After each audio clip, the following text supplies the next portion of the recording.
শহর জুড়ে তীব্র যানজট। সেই যানজট থেকে মুক্তির বড় ভরসার নাম মেট্রো রেল। আর সেই মেট্রোতে ঘটছে নানা ঘটনা। তবে সবকিছু ছাপিয়ে আলোচনায় মেট্রোতে বসে দুই তরুণীর নানা অঙ্গভঙ্গির ভিডিও, যা রীতিমতো সামাজিক যোগাযোগ মাধ্যমে ভাইরাল। মেট্রো রেলে কি কাণ্ড ঘটালেন ওই দুই তরুণী, জানাচ্ছেন সহকর্মী মোহাম্মদ সোহাগ বিশ্বাস। নেট দুনিয়ায় ভেসে বেড়াচ্ছে একটি ভিডিও, যেখানে দেখা যায় দুই তরুণী একে অপরকে অশ্লীল ভঙ্গিতে আবির মাখাচ্ছেন। এই পুরো ভিডিওটি ধারণ করা হয়েছে মেট্রো রেলে বসে। ভারতের রাজধানী দিল্লির মেট্রোতে ধারণ করা দুই তরুণীর এই ভিডিও ভাইরাল হয়েছে। এতে দেখা যাচ্ছে তারা হোলি উৎসব উপলক্ষে একে অপরের গায়ে রং মাখিয়ে দিচ্ছেন। তবে এতটুকু ঠিক থাকলেও পরবর্তীতে দুই তরুণীর অশ্লীল অঙ্গভঙ্গি করা শুরু করেন।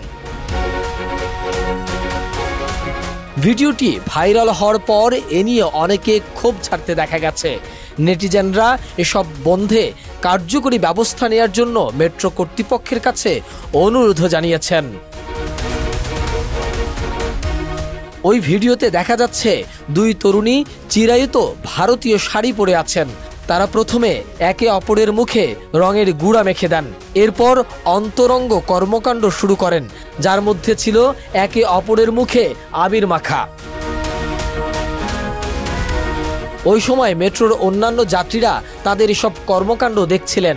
ছিটে বসে থাকা এক তরুণীকে অন্যদিকে মুখ ফিরিয়ে নিতেও দেখা গেছে। ভিডিওটি ভাইরাল হওয়ার পর তীব্র সমালোচনার মুখর হন নেটিজেনরা। তারা বলছিলেন এই দুই তরুণীর কর্মকাণ্ড অশালীন এবং ভারতীয় সংস্কৃতির পরিপন্থী।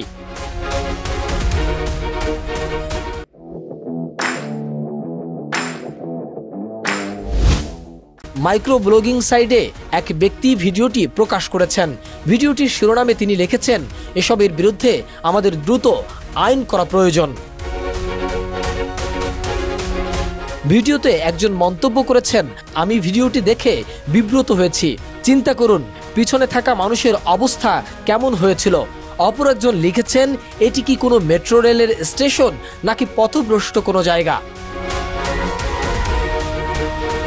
আরেকজন ক্ষুব্ধ নেটিজেন লিখেছেন, কোনো আইনের প্রয়োজন নেই, প্রতি 15 সেকেন্ডের জন্য 1 লাখ রুপি করে জরিমানা করুন, এটি পর্যাপ্ত হবে। ভিডিওটি ভাইরাল হওয়ার পর গণপরিবহনে শালীনতার বিষয়টি নিয়ে আলোচনা শুরু হয়েছে। তারা বলছেন, অবশ্যই সবার শালীনতা বজায় রাখা উচিত। এদিকে বাংলাদেশের মেট্রো রেলের টিভি স্ক্রিনে অশ্লীল বিজ্ঞাপনের প্রচারের অভিযোগ উঠেছে। এখনই কার্যকর পদক্ষেপ নেওয়ারও দাবি করছেন যাত্রীরা। মোহাম্মদ সোহাগ বিশ্বাস, ডেস্ক রিপোর্ট, এটিএন নিউজ।